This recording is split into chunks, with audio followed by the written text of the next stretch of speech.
পুলিশের সাবেক আইজিপি বেনজির আহমেদের নারায়ণগঞ্জের রূপগঞ্জের পূর্বাচলে প্রকৃত বাড়ির রক্ষিত মালামালের তালিকা তৈরিকরণ কাজ শুরু করেছে দুদক ও জেলা প্রশাসন।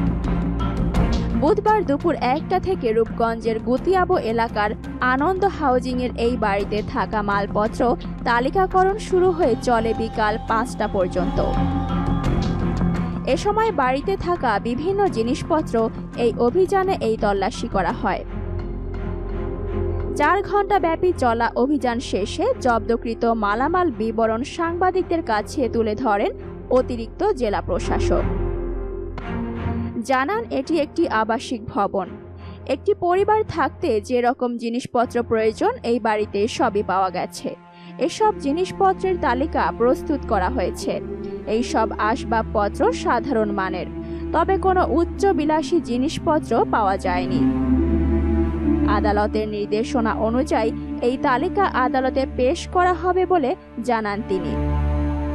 সাবেক আইজিপি বেনজির আহমেদের এই বাগান বাড়ির তালিকাকরণ শেষে দুদকের কর্মকর্তারা জানিয়েছেন, এই বাড়িতে ডিজিটাল লক থাকায় ম্যাজিস্ট্রেটের উপস্থিতিতে তালা খোলা হয়। এই বাড়িটিতে পাওয়া জিনিসপত্রের তালিকা দুদক ও জমা দেবেন বলে জানান এই কর্মকর্তা। এর আগে ক্ষমতার অপব্যবহার করে জ্ঞাত বহির্ভূত আয়ের মাধ্যমে অর্জিত সাবেক আইজিপির সম্পদ জব্দের নির্দেশ দেন আদালত। আদালতের নির্দেশনা অনুযায়ী গত শনিবার বিকেলে বাড়িটিতে অভিযান চালায় জেলা প্রশাসন ও দুদকের সমন্বিত একটি দল। পরে বাড়িটির সামনে ক্রোক বিজ্ঞপ্তি ঝুলিয়ে দেওয়া হয়। তবে স্থানীয়রা জানিয়েছেন, ক্রোক করার আগেই বাড়ি থেকে মালপত্র ট্রাকে করে সরিয়ে নেওয়া হয়।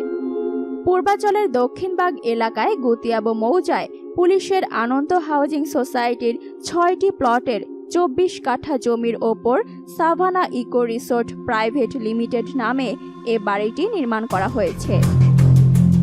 চারপাশে কাটা তার সহ সীমানা দেওয়াল দেওয়া রিসোর্টের ভেতরে একটি বিলাসবহুল ডুপ্লেক্স বাড়িটি। প্রশাসনের সাটানো ক্রোক বিজ্ঞপ্তিতে রিসোর্টটির মালিক হিসেবে বেনজিরের কন্যা ফারহিন রিশতা বিনতে বেনজিরের নাম উল্লেখ রয়েছে। আমরা শুধু 269/2024 নম্বর মামলার নির্দেশনা অনুসরণ করেছি। সে মামলার নির্দেশনা ছিল যে এই ভবনের ইনভেন্টরি করে মামলাকে আমরা কোর্টে প্রডিউস করার জন্য নির্দেশনা ছিল। আমরা জাস্ট তালিকা করেছি। ভবনটি আসলে একটা আবাসিক ভবন। এখানে আসলে একটা পরিবার থাকলে যেরকম জিনিসপত্রাদি পাওয়া যায়, ঠিক সেরকম জিনিসপত্র আমরা পেয়েছি। কিচেনে, রান্নাঘরে অথবা চায়ের কাপ, পাতিল, হাঁড়ি পাতিল, রান্নার ব্যবস্থা, কুকিং সিস্টেম ছিল, টিভি। একটা পরিবার বসবাস করতে যা যা লাগে সেই জিনিসপত্রগুলোই আমরা পেয়েছি। সেগুলোর আমরা তালিকা করেছি। আমরা পরবর্তীতে কোর্টের যে ডেট আছে সেই ডেটে আমরা এই বিষয়গুলো উপস্থিত। আমাদের কাছে আপাত দৃষ্টিতে মনে হয়েছে একেবারেই সাধারণ মানের, একেবারে সাধারণ। আমাদের লোকাল, আমাদের ওয়ালটন, এই টিভি দেখলাম যে আমাদের ওয়ালটন ফ্রি, আমাদের এয়ার কন্ডিশনার সেটাও ওয়ালটনের আছে, দু একটা আছে। ঠিক আছে, সব আমাদের আসলে একটা পরিবারে যেভাবে এখন বাংলাদেশের পরিবারের দিকে তাকালে যা ব্যবহার করে ঠিক সেগুলোই আমরা পেয়েছি।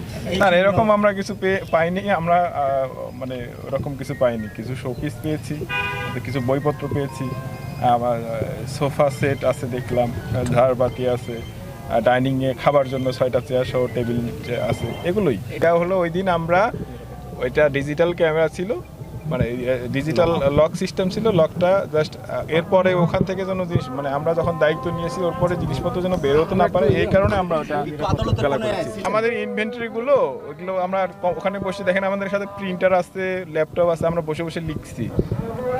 আমরা প্রিন্ট করে নিয়েছি এবং লিখেছি। কমিটি করতে আবার যাচাই করেছি, বারবার চেক করে আমরা যে ডকুমেন্টস তৈরি করেছি এটা জাস্ট কোর্টের উপস্থাপন। আমরা কোর্টকে ডকুমেন্টসগুলো প্রডিউস করব। কোর্ট পরবর্তী নির্দেশনা দিলে আমরা পরবর্তী কার্যক্রম। আমরা শুধু সিসি ক্যামেরার নিয়ন্ত্রণটা আমাদের কাছে নিয়েছি।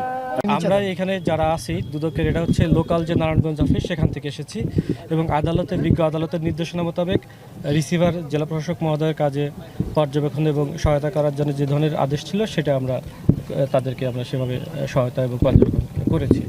পরবর্তীতে যে এখানে যেটা আপনারা জানেন যে এটা একটা ইনভেন্টরি হচ্ছে আপনার কী কী পাওয়া গেল তার একটা তালিকা তৈরি করা হয়েছে। এই তালিকাগুলোয় অনেকে সাক্ষী আছে, ইনভেন্টরি আদার্স যে ফর্মুলা আছে, রুলস রেগুলেশন, সেগুলো মেনটেন করে করা হয়েছে। আজকে আপনারা দেখছেন যে একজন ম্যাজিস্ট্রেটের উপস্থিতিতে তালাটা করা হয়েছে, খোলা হয়েছে। তো এই টোটাল প্রসেসটাই জেলা প্রশাসক মহোদয়ের তরফ থেকে রিসিভারের তরফ থেকে কোর্টে দাখিল করা হবে, যে কোর্টের আদেশটা সঠিকভাবে প্রতীয়মান কিংবা যে জিনিসগুলো পাওয়া গেলে সেগুলো দাখিল করা হবে। পরবর্তীতে কোর্ট বিবেচনা করে সিদ্ধান্ত দিবে যে এটা পরবর্তী সিদ্ধান্ত কী আসবে। আর এইখানে অনুসন্ধানটা বর্তমানে চলমান রয়েছে প্রধান কার্যালয় থেকে, দুদক প্রধান কার্যালয় থেকে অনুসন্ধান কর্মকর্তা এবং পরবর্তীতে যা তারা যেভাবে আগাবে কিংবা রিপোর্ট দাখিল করবে যেভাবে, সেটা পরবর্তীতে চলমান অবস্থা।